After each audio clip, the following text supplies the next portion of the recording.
If there is one thing I believe in, it's that they say as business owners, managing your cash flow is one of the most difficult things. But I personally think, now being 10 years into entrepreneurship, that cash flow is definitely one thing, but something else is actually your nervous system. And nervous system seems to be the new buzzword online. I do believe you can kind of just like power through and grind through the first couple of years. But then there's a certain point where you just feel like you just can't push any harder. You can't go balls to the wall anymore in any given launch. You just feel like there is a limit to how much you can carry as a business owner. And I think especially as, for example, a highly sensitive business owner, or when you become a mom, like everyone's situation is different. I'm currently in a phase in my life where I have been pushing the brakes a lot, and I've been trying to figure out, what do I currently need in order to thrive, be happy in my life, in order to feel good at work? How much am I willing to give and what am I not willing to give anymore?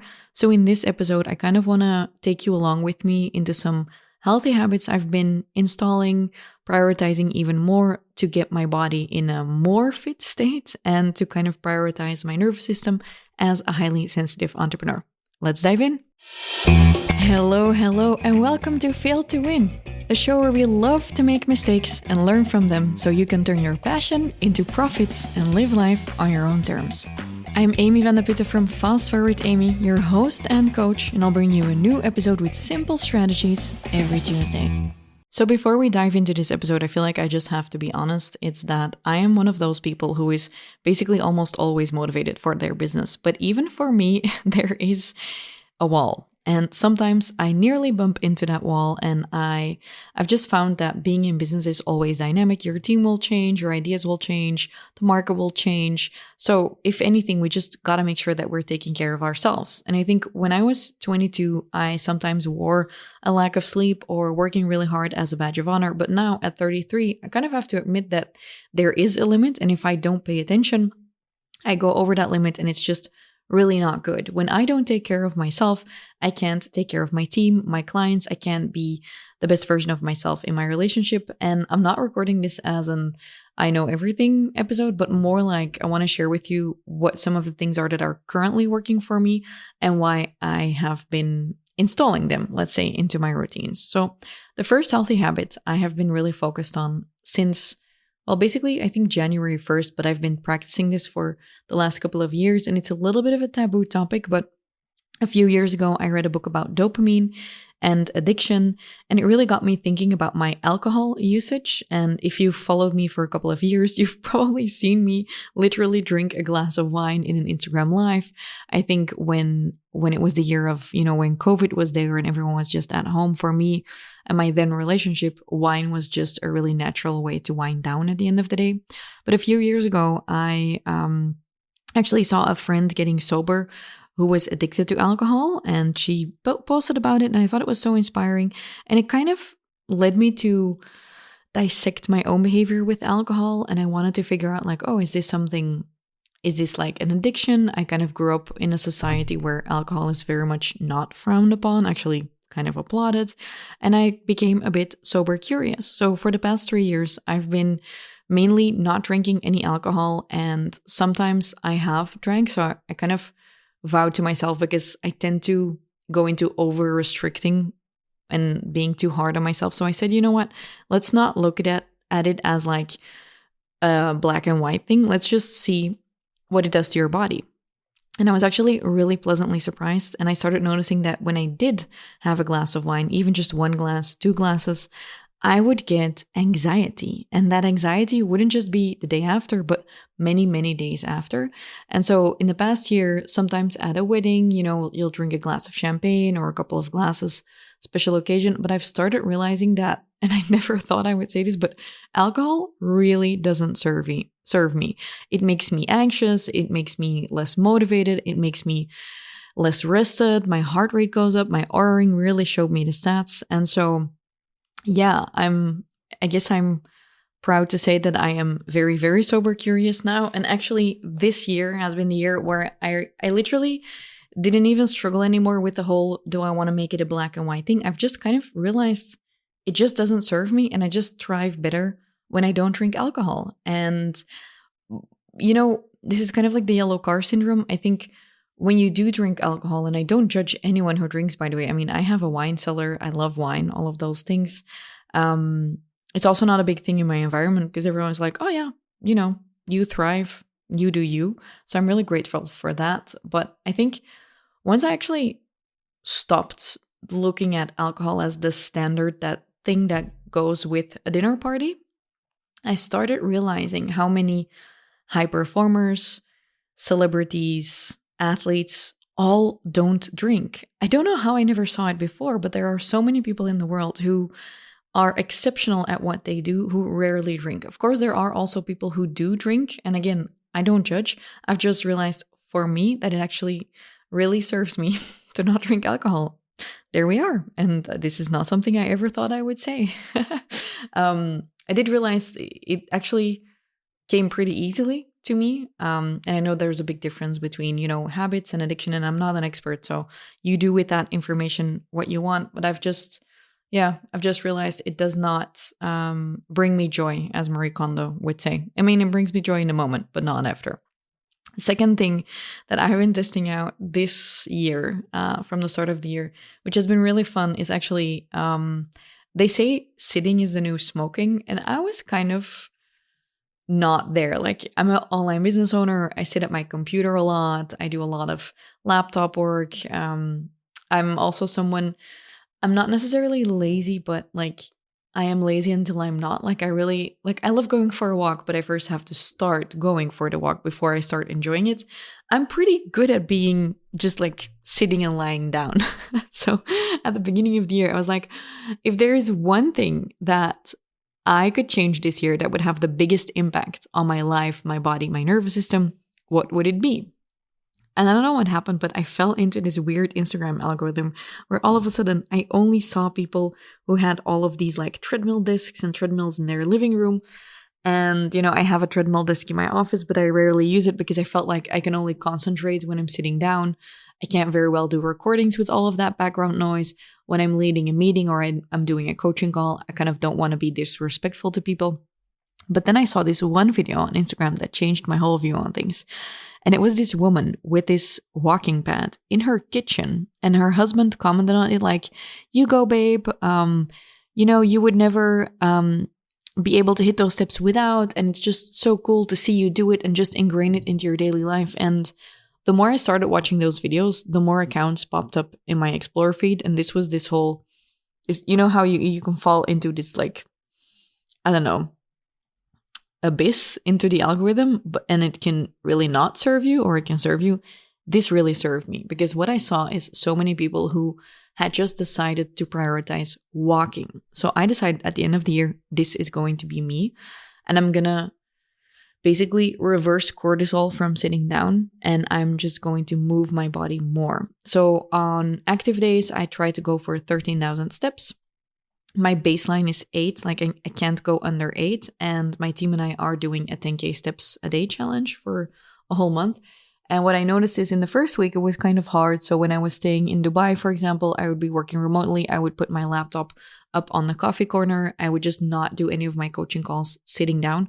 I don't walk during coaching calls. I think that, I don't know, it might look unprofessional to clients or like I'm not paying attention, although it has been proven that you can actually pay better attention when you're walking. But just so like standing up, sorry. So one weekend I was like, well, this is quite hard. And then actually the second weekend I already started feeling more fit, more capable at just standing a lot. Actually, moments where I was sitting down for a long time, I started craving standing up and moving around. And for example, right now I'm sitting down to record this for the sound and the microphone, but I prepared my podcast episodes walking. I've been doing messages walking. I've just been doing so much using my treadmill disc. And if I go back and I look at, my body, my nervous system, just my whole body composition as well, I see this huge difference. The moment when I started my online business, just all of my stats, I'm not going to say they went to shit, but going from like a standing job or being a student and walking around a lot between classes to just like sitting down for hours on end has really not been beneficial for my body. So I'm really curious to see 6 months in how I'm going to feel about this, but my goal is to be hitting those 13,000 steps And according to ChatGPT, and I don't know if I'm supposed to believe him, but it's going to be really good for my body. So my whole hypothesis is the more you walk, the more you actually move your body, you're actually going to free up the stress that's in your body. At the same time, because you're walking more, you're going to store less stress in your body. So I'm trying that out. Keep you posted on how that goes. And my whole mantra is just like, this is the year I'm just not sitting. I'm just standing a lot. So having drinks with friends, I'll be the person who doesn't sit down. On calls, I'll be walking or standing. When we're in my kitchen with people, I'll be cooking standing. If my boyfriend is watching a TV show, I now have an extra walking pad I bought for like 200 euros. Put that in my living room. And I'm just testing out what it does so far. I'm really happy. And the next step for me is going to be that I'm going to buy a stair climber. I've promised myself that for years. Stair climber is a really expensive thing. But I'm going to do that as my new gym addition. And so for me, my next step is I want to get better at uphill walking because Belgium doesn't really have hills where I live, so I kind of have to, get that sorted. So no alcohol, no sitting. This sounds really boring, but there's a third no, and that is multitasking. So currently, I'm sitting at my desk. I have all of my podcast outlines here, and my phone is off. There's no distractions. I'm just doing podcasts, just only doing that, and really been training my mind on not getting distracted. Now, obviously, when I'm recording a podcast, I kind of have to be focused on that. But I think what I started realizing in the past couple of months is that I was doing a lot of multitasking and especially context switching. So I would go from being on a coaching call to, logging off of Zoom, checking my phone, seeing if I had any messages. Even though I don't know, like that feeling that you're always needed and you always have to check messages and clients and team, although you could actually also just like check in twice a day. So I said no multitasking, but I think what I meant is less context switching and just really making sure I honor my time blocks, because I've always said time block, batch, all of those things. But I noticed that maybe some habits started creeping in that weren't actually good for my own focus. So that is one of those things I'm doing less of. Less multitasking when I'm doing one thing, staying focused on that one thing. When I'm with my partner, I'm with my partner, not also on my phone. When I'm on a call, I can't see my phone, just that. And I think we could all do a bit more of that. This is going to sound like a really long list of things I'm no longer doing. So what I'm going to start trying to do is for every no I'm saying, I'm going to try and add something I am doing. So when I say no multitasking and less context switching, I think the thing I'm doing more of is just like more focus and being present in the moment. The next one is less caffeine. I'm not saying no caffeine. I've tried that a bunch of times, but I always go back to drinking some caffeine. I'm drinking way less caffeine, especially not after 1 p.m. because apparently caffeine stays in your body for like 10 hours or something. And I also feel an increase of anxiety when I drink too much coffee, or just when I drink coffee, actually. And so I've been replacing that with tea. So there's my yes. I'm saying yes to tea and less yes to caffeine. The next healthy habits I've been trying to stick to, and this is actually something that, I don't know about you, but I feel like phones, iPhones, social media, everything has gotten even more addictive. Or is it just me? But I just felt like lately, if I didn't have my phone blocked through an Opal app or something, it would be really, really easy to fall into the scroll. And so I have kind of said, fuck you to my phone. So this has not been good for, being reachable for friends and family and stuff. But I've just gotten to this point where I'm like, life is here, or life is right now. Life is with the people you are with in the moment you're with them. And I feel like the phone is just way too present in my life, especially because I'm already on social media a lot. And so what I've been doing is I reinstalled the Opal app on my new phone because I switched phones and then it wasn't installed anymore. And I saw how I'd been scrolling more again. And I've done a couple of things I've actually never done before. One of them is actually even my sales notifications. So I've always said I don't have any notifications on my phone other than sales notifications and calls. But even my sales notifications, I have shut that down at night. That means after 7 p.m., I don't get any alerts of sales notifications, and my Instagram Voxer and just like work apps just get shut down. And I've been loving it. And I can just feel my heart rate lowering faster, being more present. And I think we often, especially as online business owners, we think we need to be available. We think we need to be online because we have an online business. But what if you're not? And what if you planning your posts? And this is all stuff I already did, but I would still be checking. I would still be checking my views, seeing if anyone replied, just more out of habit than actually necessity. It used to be that I would be making my Instagram stories at night, but I've gotten really organized, really prioritized sales and marketing content. My team is doing a great job of really planning it in, and I'm doing a great job of preparing it and recording my podcast on time. And so I was like, okay, Amy, let's be honest. Why are you checking your phone? Like, is it actually necessary? And I was like, well, no, I shouldn't be checking Instagram. But I felt a bit too weak to not do it. And so, I switched to iPhones, and I'm working with a new coach, and I told her, like, it's kind of like, why do I need an app that I need to pay 100 euros for a year to block those social apps? Like, I was saying to her that I felt a bit foolish for actually needing an app to block those apps. And she was like, Amy, the developers and the owners of those iPhones and apps like Instagram, like they spend so much money and resources on making those apps as addictive as possible. So here I was feeling guilty about something. I think it's kind of like, the cookies are in the house and then you eat them. And I was like, am I weak if I just don't get the cookies? Like if I actually need to physically block it with apps? And she just said to me, like, they spend millions on making all of these things as addictive as possible.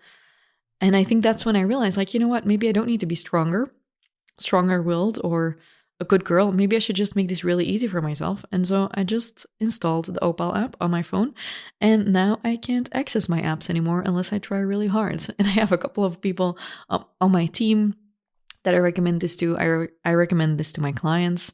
And yeah, I like it. So fuck the phone, which is a little bit like, it feels a bit weird, because my whole business thrives on people who find me through social media. So I'm like, how do I really feel about this? I think this is also the era where we get to discover how we can build stable businesses without having to be on social media. And I've actually also noticed our sales through email are doing really well, and that people just like buying during business hours when they're actually in the mood to buy. So that's been working for me.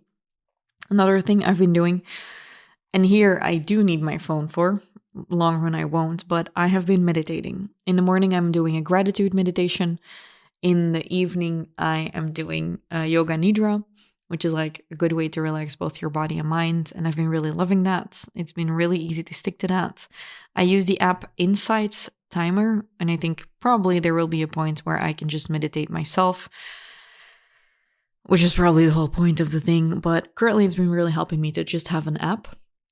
And so I've been loving Insights Timer. I know there are apps like Headspace or Calm or whatever they are called, but I like Insights Timer. Just look for gratitude morning meditations or yoga nidra for sleep. I love those. And then a couple of other things I've been adding in. I have a couple of gadgets.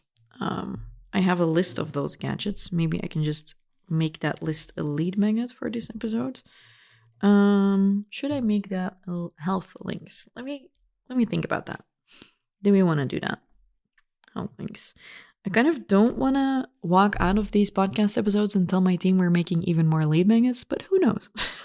First, I'll tell you about the other things I'm doing. So I have been and continue to add in strength training just to my weeks. I do my strength training usually in the middle of the day, 12, like I'll work from somewhere like 9 to 12, and then I'll take a break for strength training. I never want to.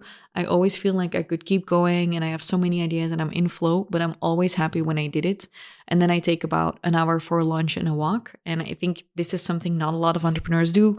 A lot of entrepreneurs feel really guilty about this. They're like, no, but I can't take a 2-hour break. But for me, the 2-hour break I don't feel guilty about it. I just know when I work out, the rest of just basically my business will be better. My brain is better. Everything is just better and I have higher energy. So 4 days a week, I do that with a personal trainer and I love it. And if you don't have the funds for a personal trainer, what worked well for me in the past is, for example, meeting up with a friend to go swimming, or, when I was in Dubai, I was by myself. I would make a commitment to myself, like to go to the gym, find a fun gym nearby, do it with your partner.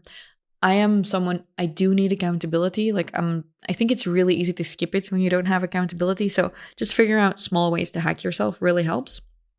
But yeah, I've been strength training. And one of the things I did realize about myself lately is, and I'm going to sound like a psycho, but you do you, is I am someone, I like goals. I like working towards something. And I'd been feeling a bit bored with my workouts.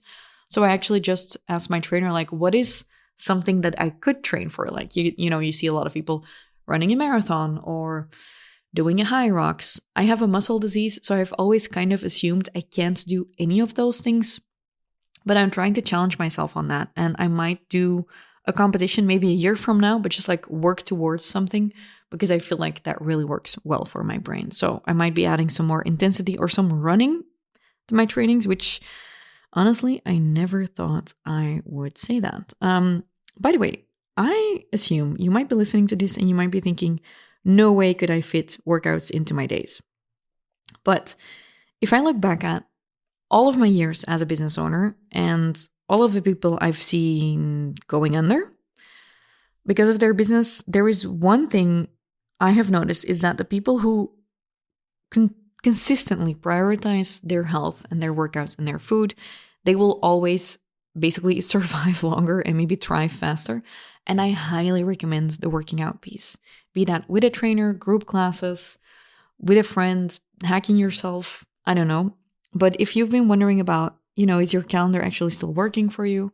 One of the things I try to do is when I'm in a different time zone, when I'm in LA or when I was in Dubai, I kind of look at, what is this new time zone teaching me? Do I like the slower mornings?